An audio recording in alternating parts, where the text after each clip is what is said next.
the day after Christmas, I was in the middle of the street while my wife directed traffic. I was horribly sick already, and there was someone who had cut the copper pipe at the old warehouse because we still have to rent that because the lease isn't up.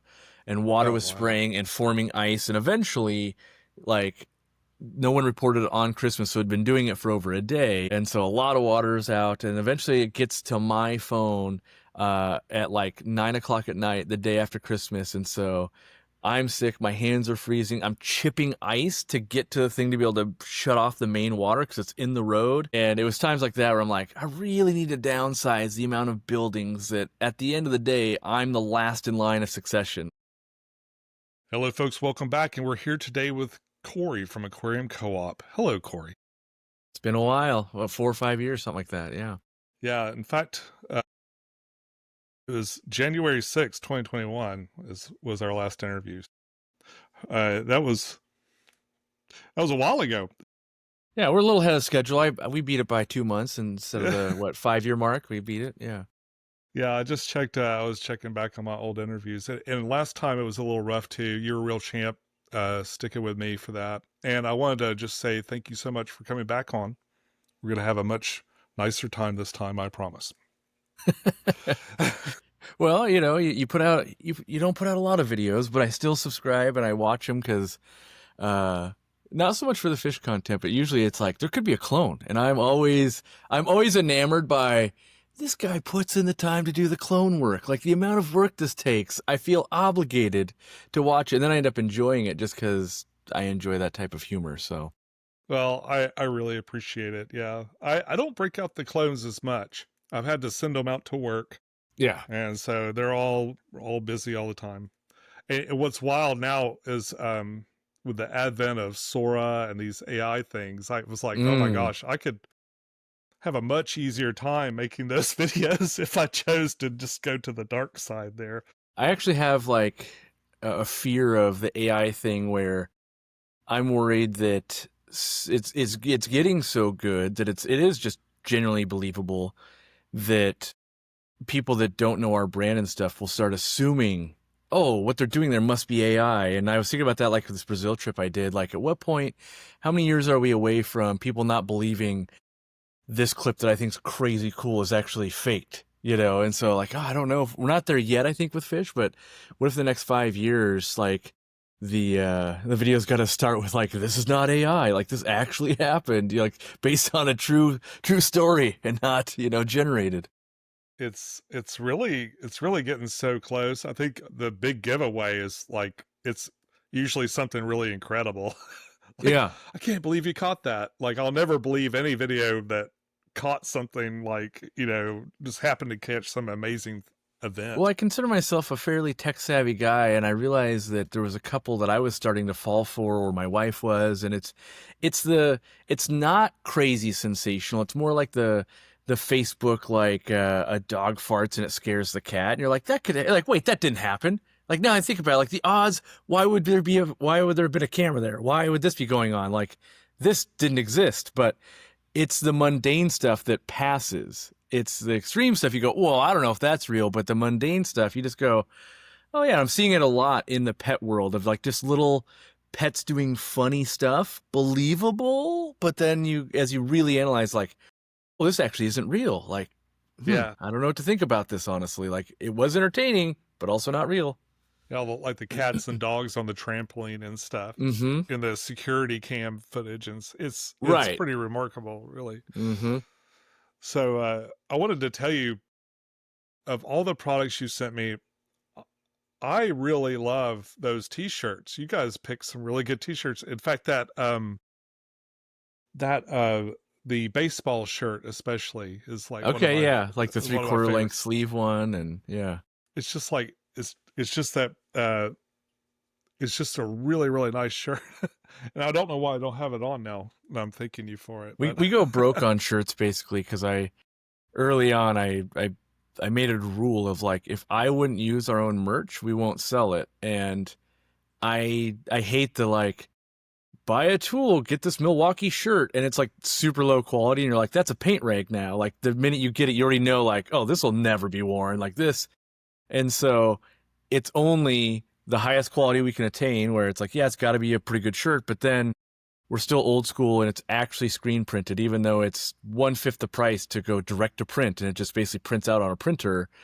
The fact that, some of these shirts are like, well, it's 7 screens and they're getting pretty expensive, but 5 years later and a million washes, they still look good and they're not peeling and all of that. And so it's I think it's a love I have a love of the art of it, because one of my first employees was like a t-shirt designer for some reptile companies and bands and stuff like that, and he kind of really nerded out on it and taught me a bunch and was able to instill, like, this is why this part's bad, and here's why I didn't know things like, yeah, get the color really pop, you want to put down a white base first before you put the other colors on it, and like, that's another screen and another color, but here's what you're gonna get. And then learning the art side of, like, you get this amazing image, you're like, yeah, but you got to turn into what, CMYK. And then he was a true artist and knew that, like, these two other colors make this color, so you don't need to print that color, you just need to put these 3 colors on top of each other and it will produce that color. And so I didn't realize that real advanced t-shirt designs are actually the same graphic in like 6 layers of different colors, and you'll just see, like, well, but in layer 3 is where the plants in this picture come in, and it's actually going to be 2 different colors. It's going to be a green, and we're going to use a little bit of brown, and then the final black on top to give the shading. And I'm terrible at art, so kind of mind blowing to be able to do that. And he was able to uh, he would use this paint called One Shot, which meant you only could do it once. It was permanent. It's what they use to pinstripe cars and stuff. And he would do really good art on windows, and you have to paint that in reverse. And I can't draw something to look good. I for sure can't do it in reverse. So you would need to put, like, oh, the eyelashes on this character first and build backwards because it's got to face out on a window. So he had, some kind of 4D chess going on in his brain when it came to art and colors, and it was as close to magic as I see in real life, because my brain literally can't work that way. Oh, wow. So, uh, the I actually just tried out one of your products this week that you sent it to me a long time ago, but it's a sponge filter, the little tube that goes up the top Oh, and the then it Easy Flow, curves. yeah. Easy Flow. Boy, I've got that right next to my bed, and it is quiet. It works perfectly. I love that. Yeah, there's always a trade-off, and the trade-off with that is you get a bunch of flow and it's super duper quiet. So that was one of the big keys, like in my little studio here, it's got to be quiet for filming, and so that was like one of the main driving goals. And a fish store can get really loud with a lot of bubbles going on. The Yes. trade-off is those fine bubbles, while maximum efficiency for moving water and quietness, the collar, depending on the load in the tank, you could be like, oh, I gotta service it every month, or something like that. So I'm actually working on some higher, I've got 3D printed, which I've got way into now, but working on some like higher flow things, so it'll be louder, but you can move much more water and much less cleaning. And so with everything, there's the trade-off. And yes, in the use case, when I was talking about this high flow, I'm like, there's always going to be a use case for the original Easy Flow. Bedrooms, offices, like there's all these where it needs to be basically silent and efficient.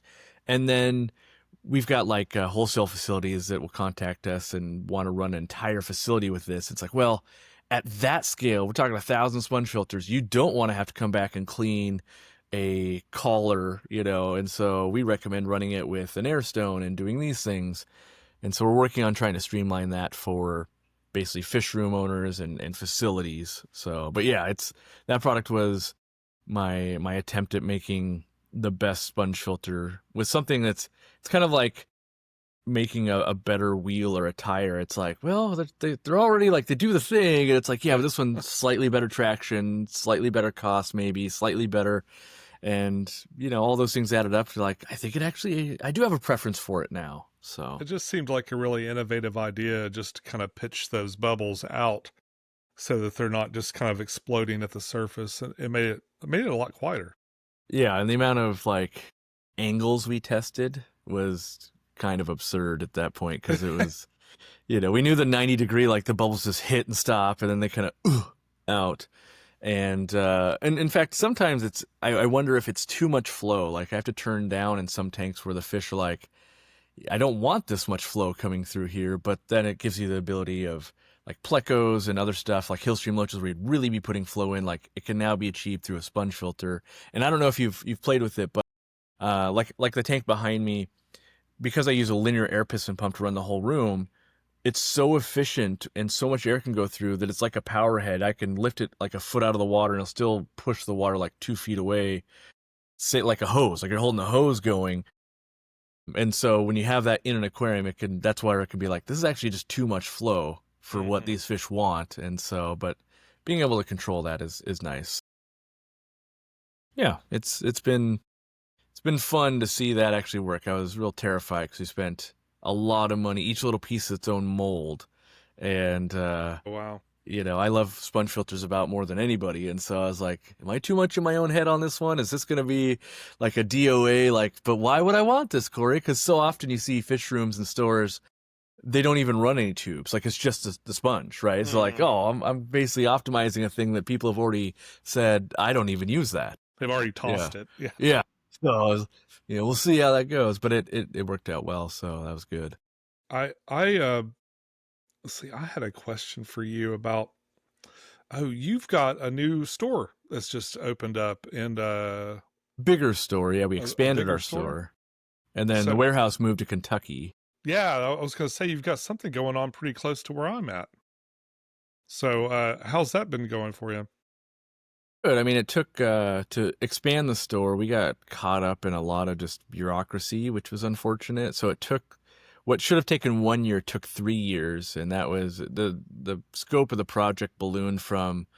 I think we can do that for roughly $200,000 to it was more like a $500,000, and it was a lot of sneaky stuff. And what I mean by that is like regulations had passed and come into law locally, like the HVAC systems. So we have to exchange X amount of air, but our current store doesn't have to because it was built before the laws ever came to effect. And so there's all these, and so like the air system was $25,000 to be installed just to exchange air, even though like yeah, but we leave the doors open. And like right now it sits there unused because if we turn it on, it freezes the store and the fish will die because it just exchanges uh, the air it recovers some of the heat, but then the big problem is it does nothing to humidity, and it rains fairly often in Seattle. So we Gosh. turn it on, and it's like, well, there's water dripping from everything now. Like this thing is an unusable system.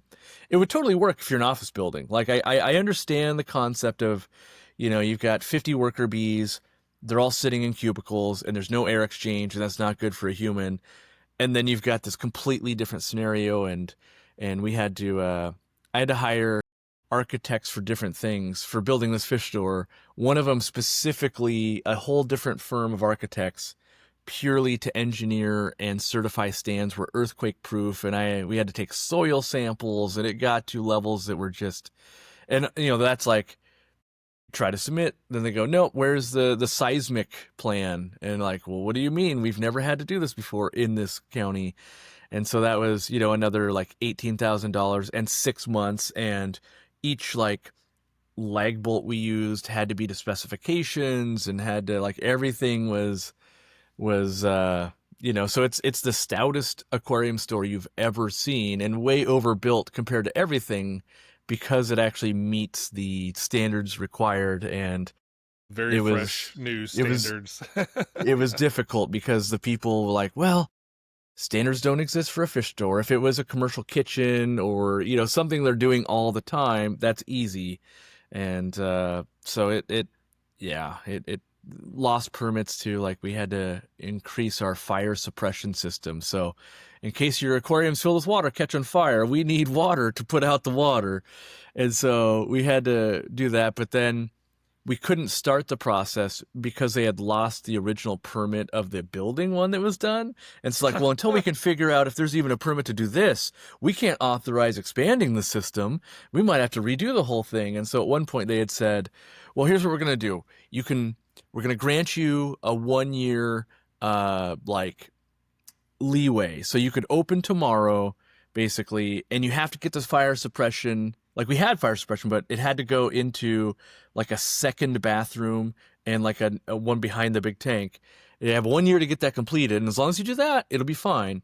And then they called, and that was like a Thursday or Friday, and they called on Monday morning and go, we found the permit.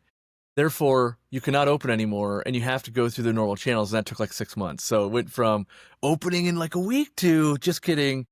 And so we were basically living in that the last probably year, 14 months. We lived in a zone where all the employees and myself, like it was always, we could be opening tomorrow or a very long time. Like each thing hinges on what's the next decision that someone's going to make.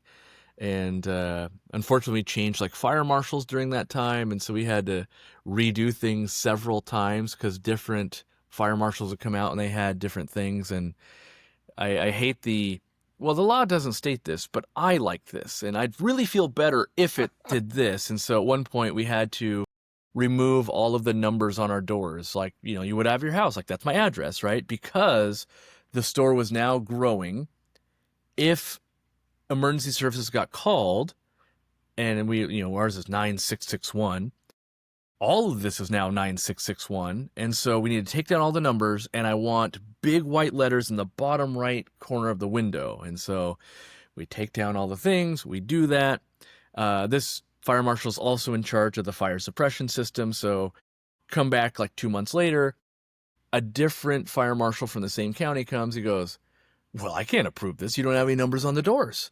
And we literally point out, like, we were requested this, and like, that's what he's like, that's what he likes, but that's not what the law says. So we go to Home Depot, we buy all the numbers again, we put them all back up, and then that part passes. And so it's just things like that where it's like, we're doing the work 2 and 3 times the same time. And that's how you take 3 years to do a 1-year project, when you have to do it 2 or 3 times on every step of the way.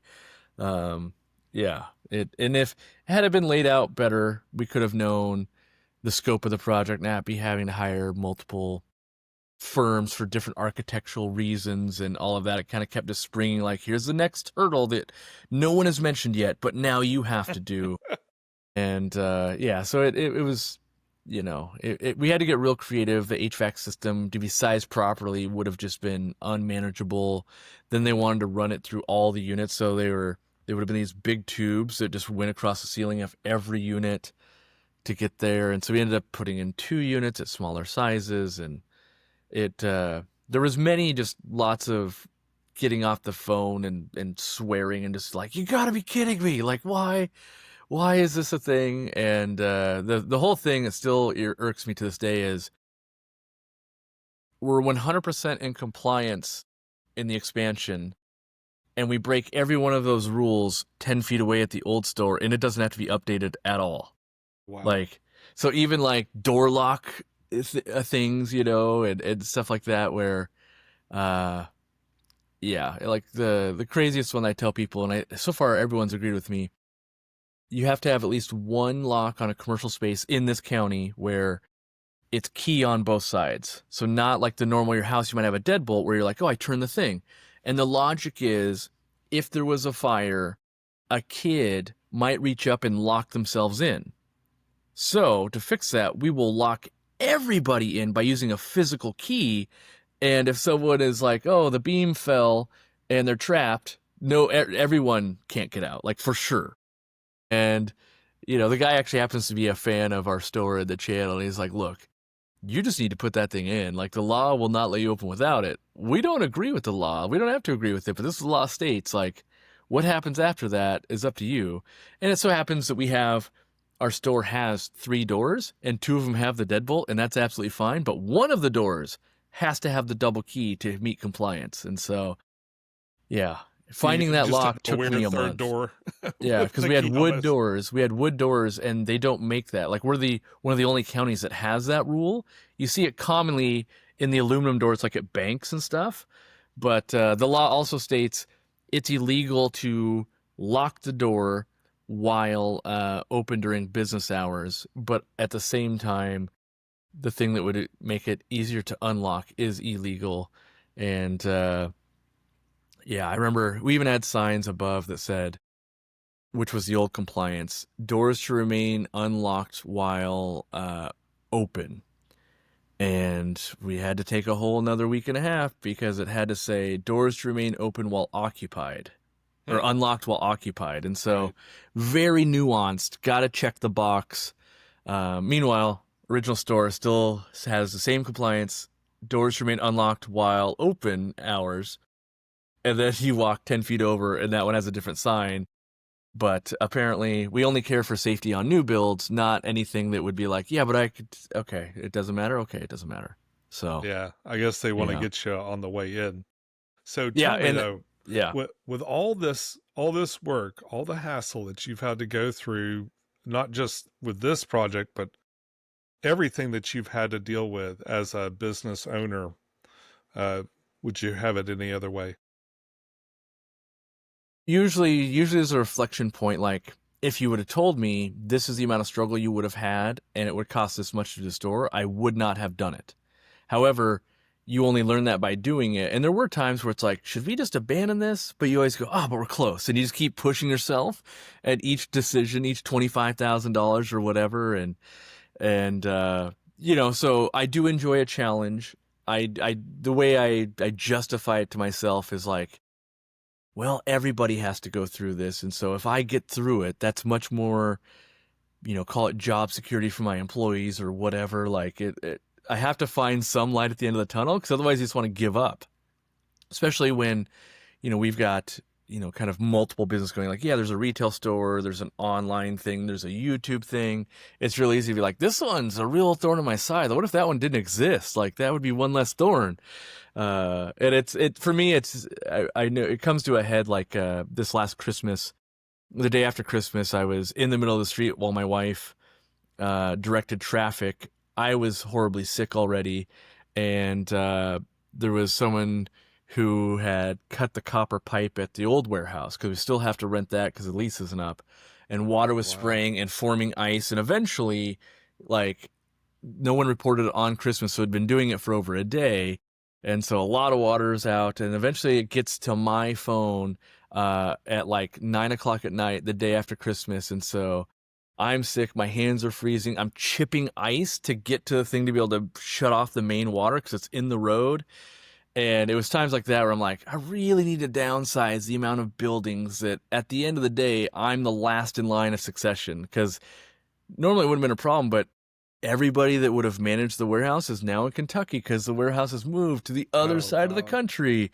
And, that's like all the other employees are doing Christmas stuff with their families. And it's like, all right, I just got to go do it. And so, yeah, there are definitely times when you're like, I don't know if I can sustain this. Like, this is dangerous. Me and my wife are in the middle of the street, hazards are on. And it Were took they like, s- were they go ahead. stealing the copper and then Yes, they just yes. left it broken for you? Yeah, Oh. yeah. Hmm. So what they were hacksawing into it, and then it started spraying so much water they abandoned it because it was cold and they were getting wet. So yeah, but it's moments like that where I managed to get like the big key to like do the big shut off. I had to run to Lowe's before they closed down the day after Christmas. It's just one of those days of it was a real trying day. And you really wonder like, when is it I should retire? Because I don't know about this. This day today was especially trying and hard. But then there's lots of days that are super fun and big wins too to offset that. So yeah, it's would I have it any way? There's definitely days I would have it a different way, but for most time, it's pretty good. Well, that's great. You've got a lot of fans, and I guess we are all glad that you keep pushing P, or as they say. Yeah. So you said that you've been 3D printing, and Hmm. you going in deep on that because I completely lost my mind for that this year. I really I think it's I make bold claims like I think it's the craziest technology since the invention of the smartphone because I the fact that you can one time I needed a lens cap for a camera, and like 22 minutes later I had one. Like it just Yeah. the fact that I needed a thing instead of ordering it from Amazon or doing it, you're like, I pressed the print button off of someone that made a file and I have it. And so I'm very much into like at the warehouse we're up to 20 3D printers for making parts for aquariums and doing some things. It's also I owned a 3D printer for 2 years before I ever used one, because the whole goal was when Corey gets some spare time, the next project for him, learn 3D printing so that we can be doing prototypes and things and working with our suppliers instead of, we always had to like ship it back and forth. They'd have to make us one.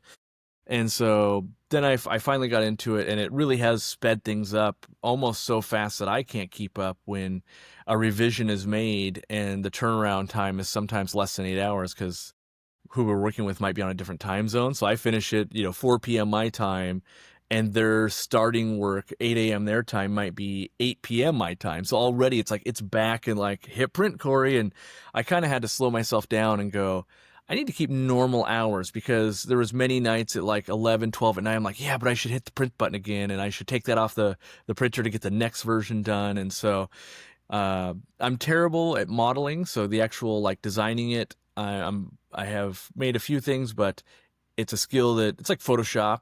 There's people that are a wizard; they're just hitting buttons and things are happening. And then there's me Googling like, how do I want to chamfer this radius? How is that going to happen internally? And the people that know how to do it, they're like, oh yeah, that's a Command Q. That does that, like, and drag, and then you're done.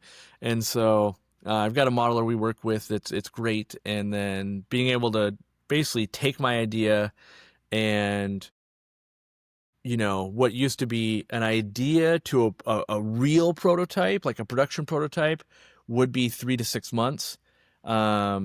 And even like my own, like I'm gonna make it out of PVC and kind of just get the concept. That might have been a week of collecting parts and working with it, to now a concept routinely will go from concept to working version in an aquarium in under 24 hours, which Oh, is absurd in my mind that it can be done that way. And I've gotten pretty good at uh, being able to tell a designer how I want it, knowing how it's going to need to print, orientations, and making sure that I don't create parts where it's like, that's actually impossible to print with a 3D printer. Because what I didn't know at the beginning was the way things are made with 3D printing is vastly different than the way you injection mold them. So we can make things that you can 3D print that are impossible to injection mold. So like the air collar on the EasyFlow, for instance, started out as 3D printing prototypes with someone else 3D printing before I owned a printer. And that took 2 years of testing and doing all of that with someone else printing and not really understanding how it worked. But when we went to production with that, it's actually made in two pieces, and we had to learn about laser welding. They laser weld the two pieces together, because if you tried to use glue and it got into any of the parts where the bubbles come out, you wouldn't get any bubbles. So mm. they are laser welded together, and oftentimes we will get a working prototype, and there'll have to be slight tweaks to make it at mass scale with injection molding or something from the way the molds want to work. So, Well, I got a bamboo P1S, mm-hmm. and I've been going into Tinkercad and using that to kind of design a couple of things. And my goal was to make, I think my goal when I bought it, because I was like, I need to make some money with, Yeah. but my goal when I bought it was to design 2 aquarium products in the course of the year. And so I made a top filter Mm-hmm. that kind of goes with like the steampunk tank. Is kind of I made a miniature version of the steampunk tank, and I made a little top filter, and that was fun. But I'm just like manipulating squares and stuff at that Mm-hmm. point. And the other thing I made was a beetle larvae sorter. So have you ever kept or tried to raise up cultures of mealworms?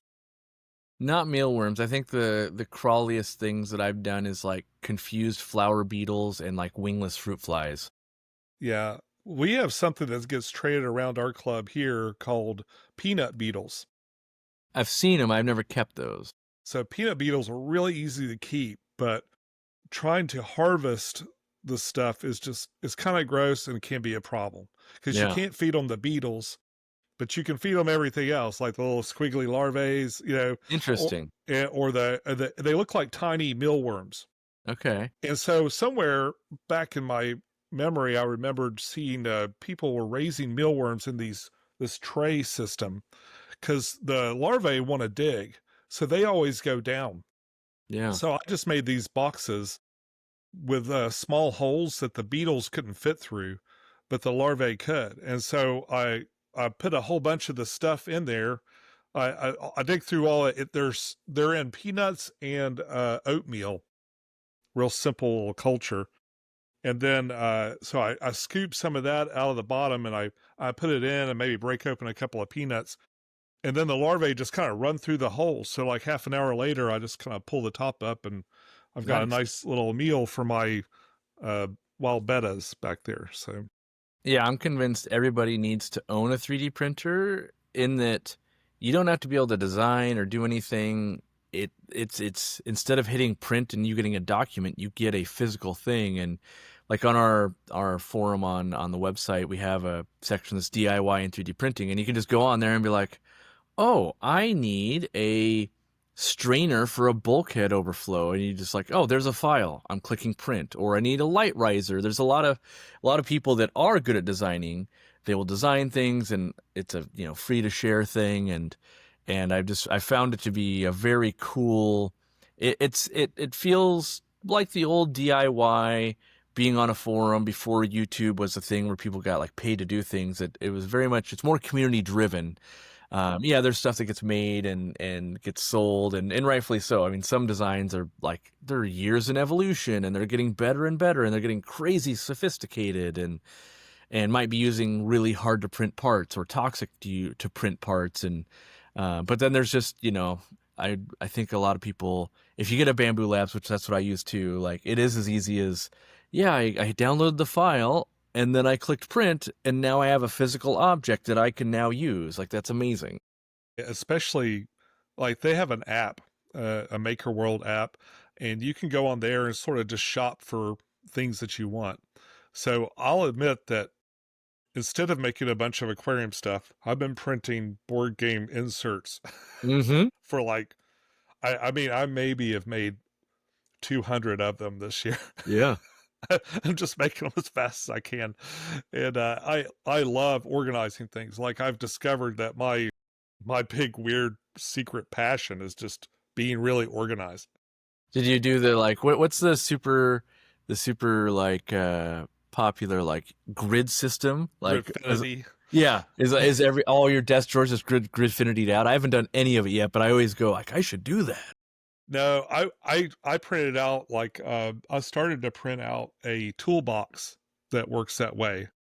But after the first, well, the first drawer was about 15 hours to print out, and then it used up almost a whole roll of filament, and I was like, damn, that's going to be an expensive toolbox. Even with a cheap, PLA filament and stuff. Yeah, Hey, it's not you're not always saving money. Sometimes you're just getting something that's actually custom, and then custom is like, huh? So I could have went to Harbor Freight and bought a toolbox for $7, and I just built a $70 thing that took 4 weeks, but I built it myself. Like, just yeah, don't leave it in your car on a hot day. uh-huh. Or it'll warp. Yeah, we ended up we've got the files for it too, but we only print with 5 kilogram rolls now. So they basically, the market doesn't exist for 5 kilogram roll dryers, which the dryers are a must in my opinion, at least when they're near fish rooms. There's so much water around. Um, but we ended up building these housings and everything to be able to take a 3 kilogram, or yeah, 3 kilogram up to a 5 kilogram one. It's made life a lot easier when you're buying in bulk, because I hate when you've got like, well, I've got this much filament. What should I print? Because it might run out, might not for this bigger print. And that really Yeah. streamlined the warehouse. We're running 20 printers. And so whatever struggle you run into with one, times that by 20. And all of a sudden you're like, yeah, I really got to solve this problem. Because there are, even with even though like the Bamboo Lab printers are kind of the Macintosh of the printers, kind of made to be user friendly, there's still issues that I feel like as an IT person I easily fix, but my mom maybe couldn't do that, so. Yeah, it there's definitely there's been times where for weeks I can't get stuff printing. It's usually was related to how wet was the filament, or I was trying to use a different type of filament. When I first got into it, I bought about every type of I can't remember, build plate. So I've got like stacks of them. It turns out like, oh, just the normal one's fine. Like I don't need to game the system and like, yeah, but it's the cryo freeze and I could technically get better adhesion and do a thing.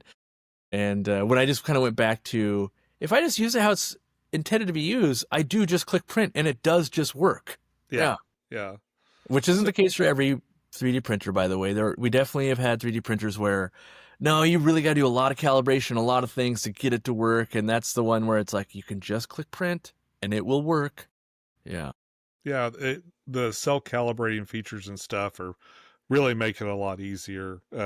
I dabbled in the older ones, and I just found them to be too fiddly for me. Like I work with computers all day, and I hate to come home and fight with one. And I want easy mode as much as possible because the challenges at work are challenging enough. I mean, I went to college for network administration, and like the minute I start feeling like somehow the printer can't see the Windows 2000 server. It shouldn't be this way, but somehow, and you've got, office users going, I can't print. The minute we start getting down to that level, and I'm just like, okay, I don't want this in my life.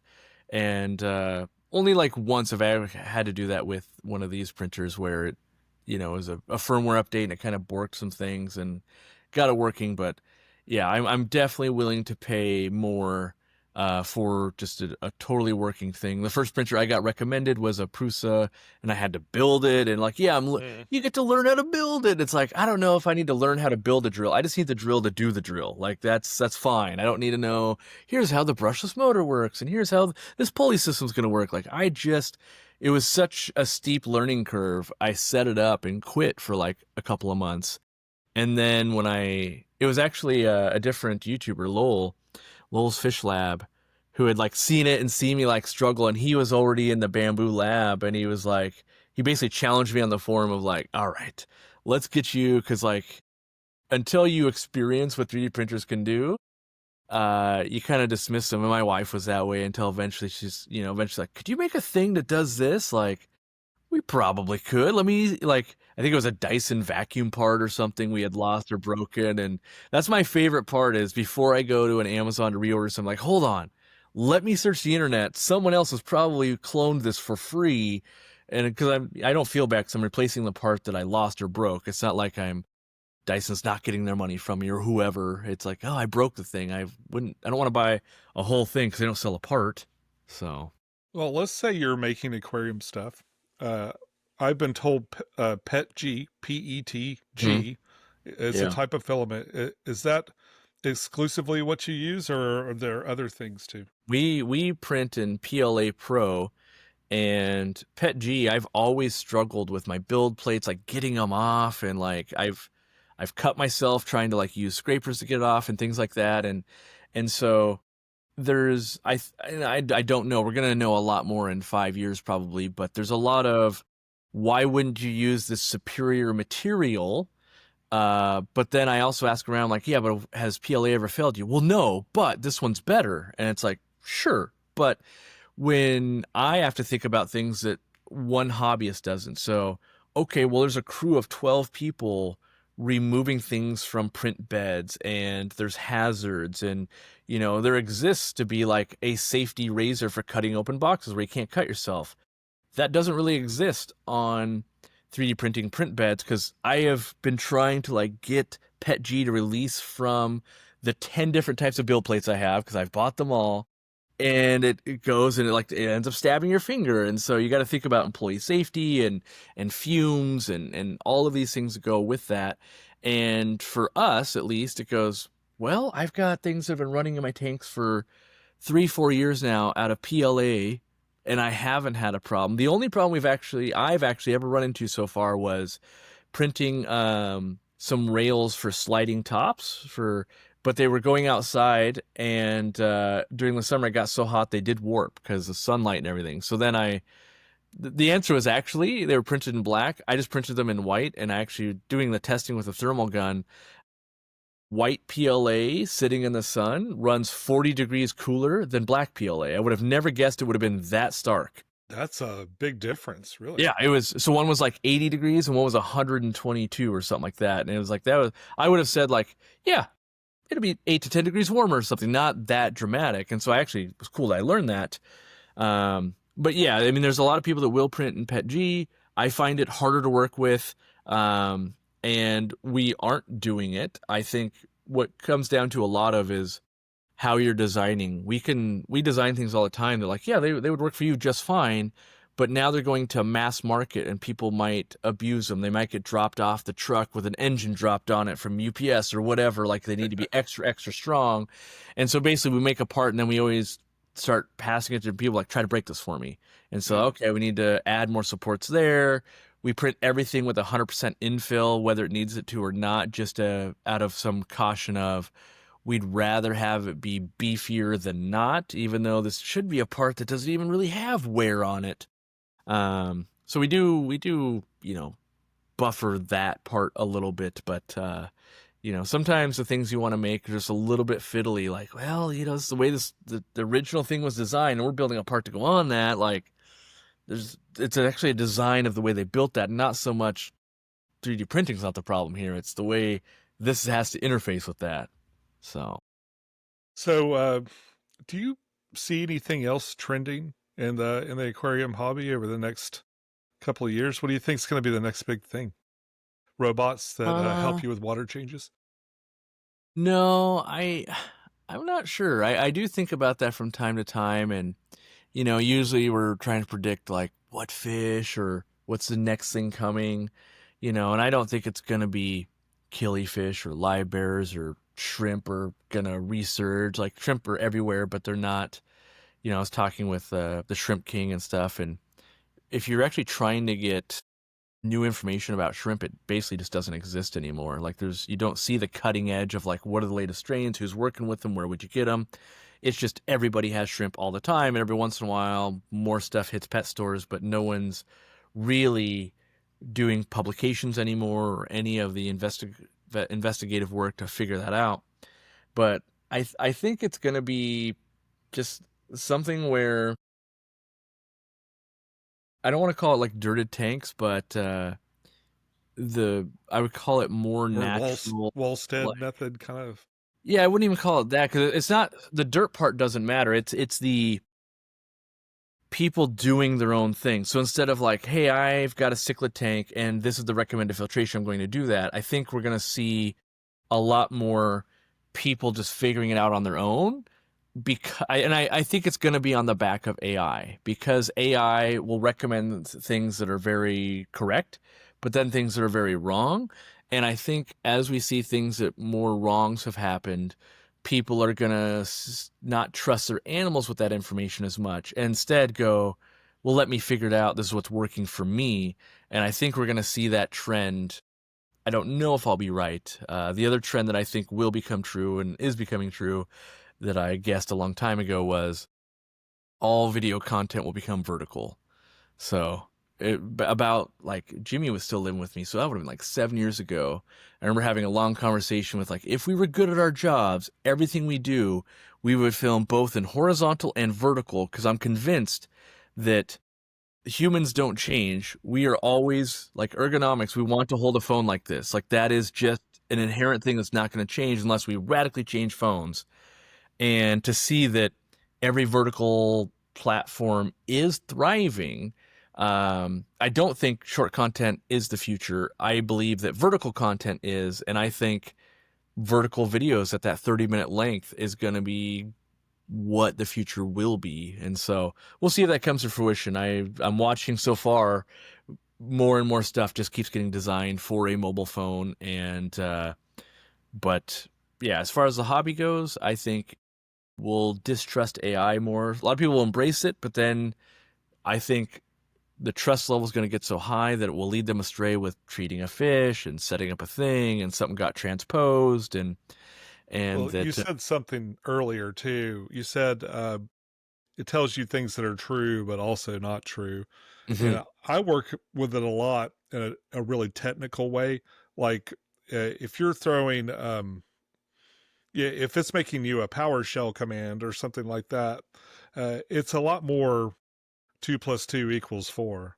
I don't ask it theological questions. I don't Yeah. ask it, to dissect me personally, or or about pet stuff. It's more like an intern, like a really smart but poorly paid intern. It's But probably like paralegals and stuff at lawyers. Like they can like nurses too. Like nurses can basically do most of the stuff, but they might not have the certifications. Like, and right. that doctor's like the final check of a lot of it. Yeah. But what's different about AI and what a lot of people don't understand is everything it tells you is a guess. It's guessing what should be the correct answer. And it'll be very certain when it tells you that wrong thing. And what happens is it gives you enough right stuff to where you start trusting a lot of what it has to say. And then only if you're a subject matter expert to some degree, it'll throw a curveball at you and you're like, whoa, no, Yeah, you that's have to know enough to know that something's not right. And I think that's where it's going to lead a lot of problems long term is that people getting into the hobby, it will lead them correctly for the first 2 months, and then it's going to throw that curveball of it didn't warn you that you can't use a copper-based treatment with your shrimp or whatever that's going to be. And there's going to be I think there will be uh, a figuring it out on your own because the alternative is ask social media, but social media in general has gotten so inflammatory and fighting that people don't like that either. And so I think it's gonna, come back to more like maybe 60s and 70s where the people that wanted to keep fish were just figuring it out themselves. And, that's how we develop things like don't change the water. Seasoned water is magical. And yes, obviously we've learned that changing some water is better than never changing water. But, either two of those is still better than not understanding that water could be toxic, which a lot of people wouldn't know from when they start. Clean looking water is healthy, where dirty looking water is bad, and we know that chemically that can be the polar opposite between the two. And so I'm seeing it a lot more. In fact, we actually, I guess, banned AI on our forum because oftentimes people come and pose a question and be like, here's what AI told me. ChatGPT says this. Would this work for an aquarium? And it's very grating to like read through ChatGPT and then try to help someone, and then they don't have like they put in 4 seconds of work, and to explain why it might be wrong might be 12 minutes of writing, yeah, and they just completely move on. Like, okay, so then I asked it what would be good for a 10-gallon tank. What do you guys think about this? It's like yeah, you another just two put, like, paragraphs to read. yeah.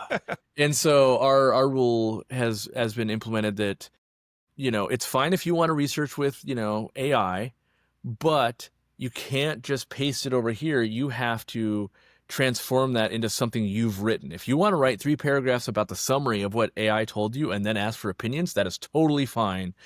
But it has to be equal in that we're not just copy and pasting. What do you guys think? I formed an opinion. Let's start a discussion. So you have the equal amount of interest in actually seeing an outcome and not just moving on with the next thing. So, and there was a bunch of people when I put that rule, it was only like a week or two ago, and they're like, thank you. Like this is, I think for seasoned people, it's very grating. And then for new people, it's so helpful. ChatGPT is, but you skip ahead. You don't learn. So it's kind of like if you had to learn how to do math and like, we just start you off with a calculator. The minute it breaks down or the minute you need to think outside of what the calculator can do, you just have no idea where to even start. And so I think that's part of the problem. You can't holistically replace your cognitive abilities. Right. Yeah, And something that's just so obvious, like, well, yeah, I mean, have we checked that the food wasn't expired? Have we checked that these things? And the answer is no, like, well, ChatGPT doesn't know what to say about that, and so but I do think, if you had no other source, ChatGPT is clearly better than absolutely nothing for sure. But I think it talks with an authority that people trust. And I know I'm like, we can't even out of all the aquariums we've ever had, we still don't have a concrete idea of like how much food should a fish eat. Typically 2% of their body weight, but we're not weighing fish. And so if we can't even agree on that, and we know that ChatGPT basically will scrub our studies and our things, if we can't agree, how can it have a right answer? And so, but it can say it with an authority that seems so official that Had you not known better, you would be like, oh, clearly this is just a correct answer here. It says 2% of body weight. On average, a neon tetra weighs 37 grams. Therefore, it'll be 2 grams per tetra. How many tetras do you have? That's the answer. Like, oh, well, that was just super easy. With It's just no, math. yeah, with no nuance to like, okay, but is that one wafer that sits at the bottom they won't eat? Is that live baby brine shrimp? Is that flake food? Is that, there's so many nuances that it will just gloss over that you would have if someone was face to face, like, what do you feed your neon tetras? I like football bug bites. The next guy chimes in, I like to feed this. And you get the context that's missing. So I found a much better way to use it is to help you get organized, like I was talking about before. And so uh, you can tell it to keep like running tabs on things and just kind of use voice memos. And in that way, it just kind of becomes like an administrative assistant to you. Like I have designed prompts where where it's basically instructed to act as my administrative assistant and just to take in things and say acknowledged instead of reading it all back to me and stuff like that. And I can do things like go through a bunch of my videos and say, okay, I shot this video or this video was published on this day, this video is published on this day, and kind of schedule follow-ups, like remind me a year from that day that I need to do, Yeah, that's this and that. actually amazing. I was thinking, like, when you said that, I was like, that's very interesting. I could see how running a fish room, you say, like, let's say for a couple months, you're like, I'm going to feed everything a quarter teaspoon of food, and then I'm going to report my own results. And then you could change it, and then you could ask, like, over the average, which one got me the best growth? Because you wouldn't do it because, like, oh, I'm not going to build a spreadsheet. I'm not going to go to a computer with wet hands and log it and do the things. But the fact that you took out so many barriers of his, basically saying, hey, record this data point for me. I'm going to refer back to it at some point. I do think that, yeah, in that executive assistant, like if you had someone following around, like, remind me, take notes for me, do this, and then I'm going to ask you, crunch those numbers for me. Yeah. And you And can that, just keep going back to that same tab or start a new tab for everything you want to do. And yeah. so, like I imagine in a fish room, you could give it all kinds of stuff just using voice mode, which is very pleasant to talk to, actually, a little bit too nice to talk Which to. honestly, I guess maybe I'm behind the curve. I've never spoken to an AI model yet. Like, It's I'll creepy. say it, but I don't even use Siri. She's probably gonna, okay, nothing. She's always listening.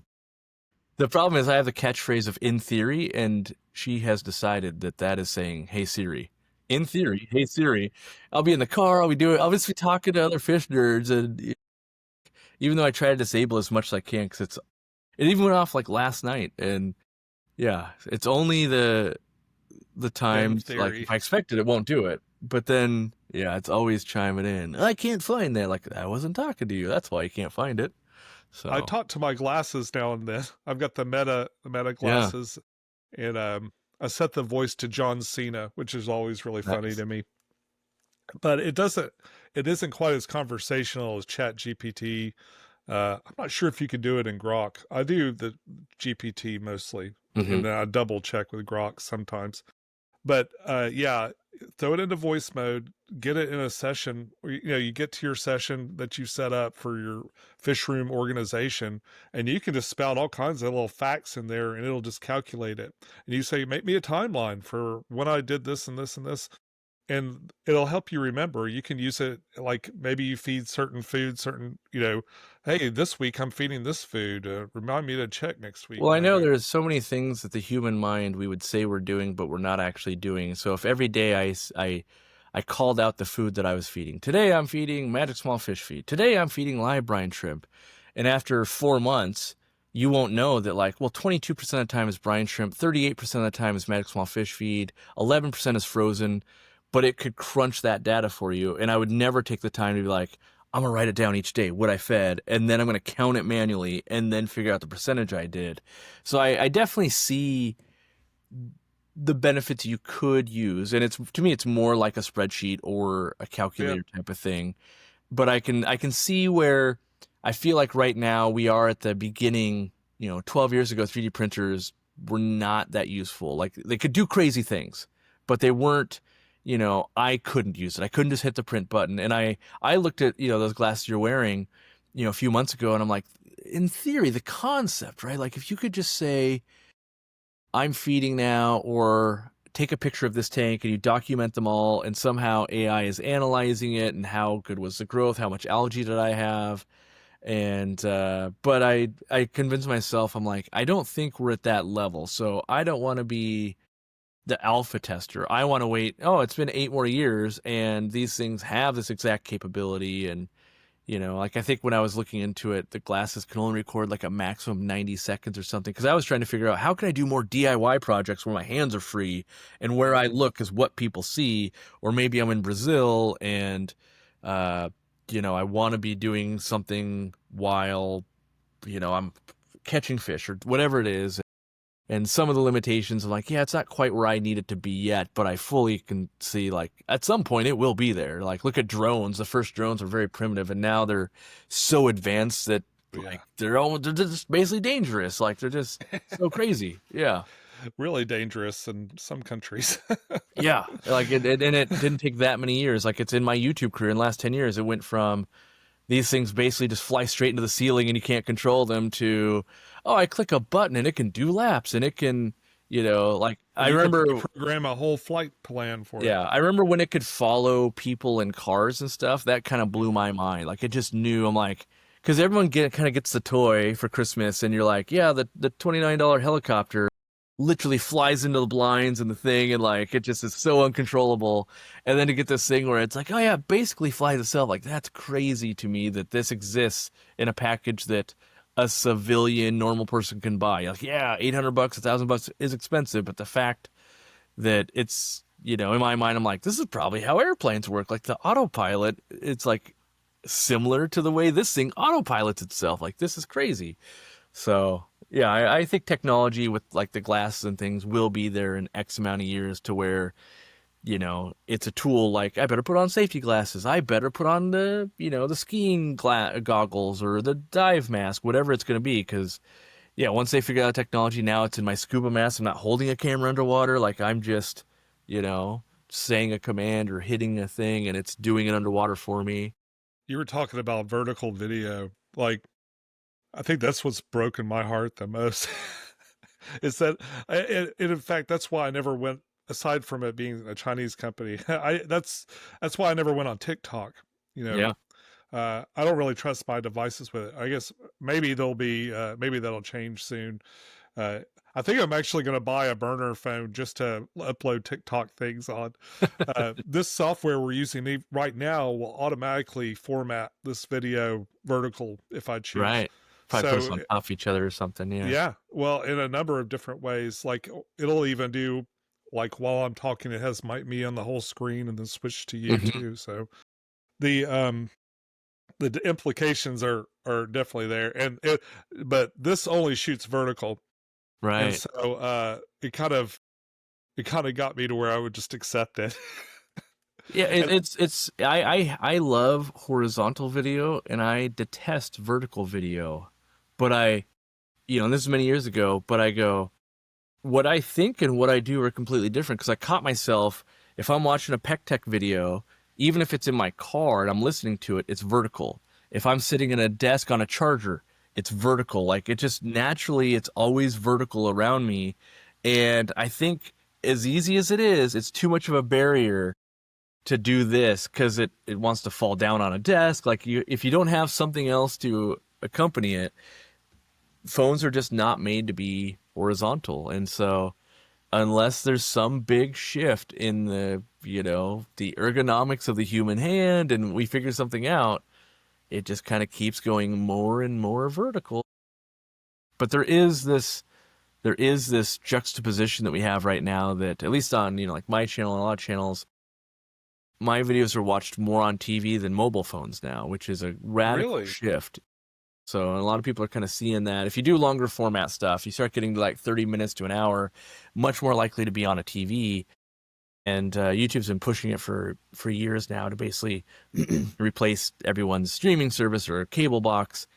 And so, but vertical is the antithesis of 85-inch screen TV in someone's living room. So I don't know you know, it's almost like this tech battle's going on that I don't know what will win because people don't do any shopping on a TV basically, and they shop vertically on a phone, and that's what pays companies to make video basically is like you need to sell the merch if it's a movie or whatever. And so it'll be interesting to see. And I know they make some of these big like curved vertical monitors and TVs now. They're, you know, because they're starting to see some of that. And so, you know, I don't own any, but I can see how it'd be super useful if you're always editing vertical content or you just needed to consume TikToks and share and do all that on a bigger screen. So yeah, I don't want it to win, but I think vertical will just win because it just makes sense. And even cameras, you know, cameras now have a thing called open gate. So, you know, sensors. So it started out where sensors kind of cameras were basically just built to film this way. And then you'd get cameras that like, well, depending on what mode, it could be vertical video or this. It can do both pretty well. Now they have the ability where it's called open gate, and so it just uses the entire sensor, so you don't have to pick between this mode or this mode. And then when you film it that way, you just crop it while you're editing. And so even though it makes the camera get hotter and there's some trade-offs, but the fact that we're stuck even in tech, like, well, it needs to do both because depending on what the client wants or the audience wants, I got to be able to do both things. And it you know, but it's really reason why we never did horizontal and vertical at the same time. It's incredibly difficult to make sure you're in frame for both. You know, Yeah, it's yeah. different aspect ratios, and you're like, you crunch it down to this wide. You're like, oh, now the hands weren't in the thing half the time. Like I could even the side by side. It's like, oh, actually, I need to move that a little more so people can see what I'm saying. And so yeah, it'll be interesting. I don't know exactly where we're going, but it's you know, as my career goes, I have to roll with the punches. So, you know, you go where the eyeballs are, you do what people do, and at the end of the day, I go, well, whether I like it or not, people are doing it. So, you know, I need to be, and I realize I'm my own, you know, my own worst enemy. Like, oh, I hate vertical video, and then I catch myself like, I never turn my phone horizontal. I know I watched some stuff today. Like, even I'm guilty of my own thing. Even though I say I only like one thing, I'm doing another thing. So are you still doing the aquarium shows and stuff? I haven't sworn them off, but I haven't been to any in a long time. Yeah, I haven't done many. I just did Keystone Clash, which is the first one I had done in quite a while. I That think one looked exciting. I kind of it wish I'd was. gone to that one. I enjoyed that one because it was much smaller. I think the attendance was like 800-ish or so, which was great compared to 8,000. You know, it's a completely different experience for me. And we didn't have a booth, so that was great. So I actually got to participate, go to talks, and do things instead of being the person standing at a booth. I have signed up for some stuff next year, like I'm doing like a club talk and a convention in Australia, so like the Rainbow Fish Convention. We actually have two conventions in our backyard. So the ACA/ALA/Beta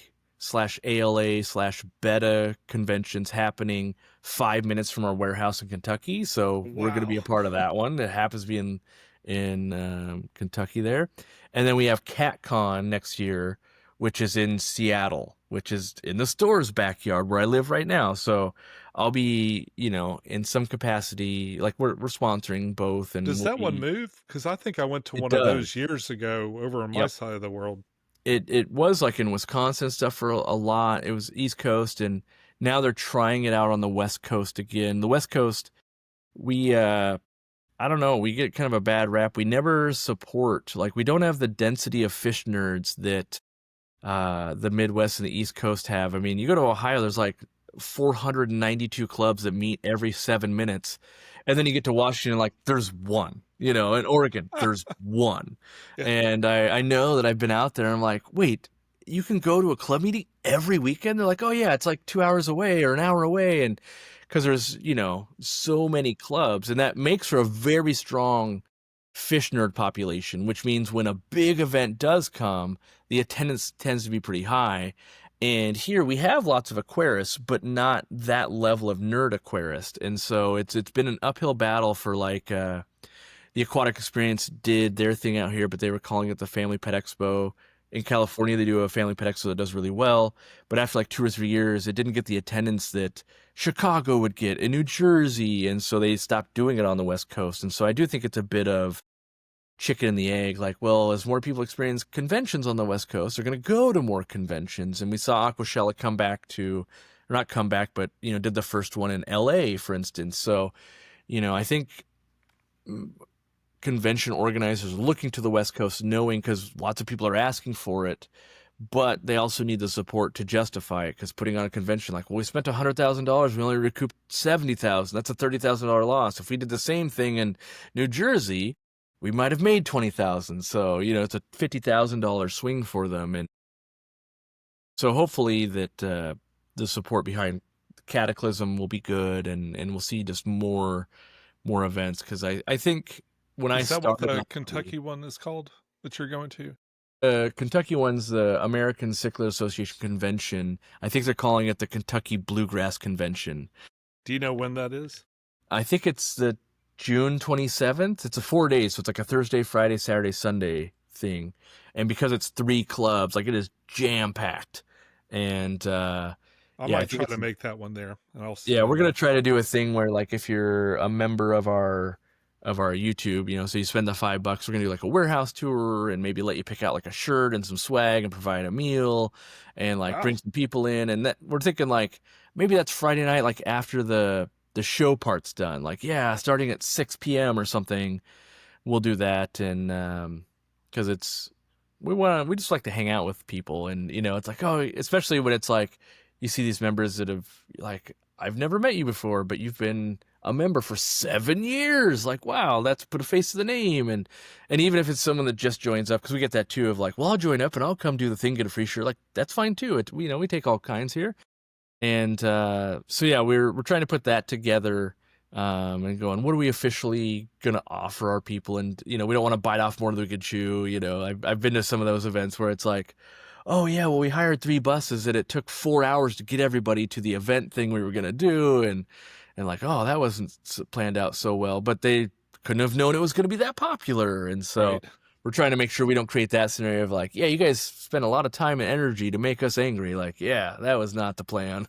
Like, long lines and cold food, and oops, that was, so we're trying to keep it manageable.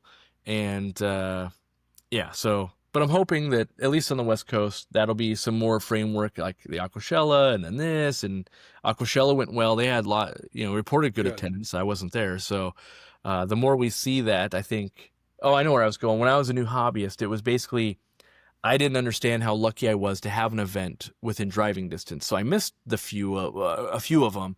And now I know it's like, well, we only get one every 5 or 6 years. Like, if you're a fish person, you have to go. Like, you might not get one for 5 more years, but when you're new to the hobby, you're just like, oh yeah, that weekend, I got better stuff to do. And you don't realize you're passing on a 5-year experience. Otherwise, you got to fly with. It's like Haley's Comet. Yeah, and it's radically different. You driving to a convention, you're like, oh, it's $30. I drove my fish home. I bought my stuff. I don't have to pay for a hotel room. I don't have a flight. I don't have long times driving there. There's all of these things. And so as I usually market events, if you're within driving distance, it's always 100% worth it. And then it's like, well, if you're now weighing time off work, flights, and a hotel, I don't know that this event makes sense for everybody. And so you really got to be a catfish nerd if you're flying in. You really got to be into livebearers or cichlids if you're flying into Kentucky. If you're driving for 4 hours, you should 100% just be going. Even if you're like, I'm not taking time off work, like, you can go just for Saturday or just for Sunday, like one of your days off. It's a different commitment for a day versus 5 days of travel and $2,000. That is a way different proposition for those two types of people. Absolutely. Well, Corey, I think it's been about an hour. I'm going to wrap it up there. Boy, I really appreciate you coming on and talking to me. Yeah. It's always a pleasure. Next time you're in Kentucky, let me know. I'll come up and play some board games with you. Nice. Yeah. Okay. Randy will do it too. He's all about Warhammer. So if you're into Warhammer, Randy's always looking to play. Or Kill Team, I guess. He's got a few other games like that. Our employees, like, there's a lot of gaming nerds at my company, which rightfully so. Gaming nerds are good people. I've got everything I need for Kill Team, but I've never played it. Oh, see, Randy would love it and ready to go, but yeah, I haven't played either, but yeah, I try not to get into the hobbies my employees are into, because we're already all into aquariums, and like, I don't want to, cross the line where it's like, I can't get away from my boss. I can't get away from this guy. He's into everything I'm into. And so I try to keep some distance on some of that stuff, even though I'm a big gamer nerd and I could fall down that trap hole real easy. Well, folks, I think we're going to wrap it up there. Again, thank you, Corey. And thank you all so much for tuning in today. Follow your bliss, keep a clean tank, and we'll talk to you soon. Bye-bye.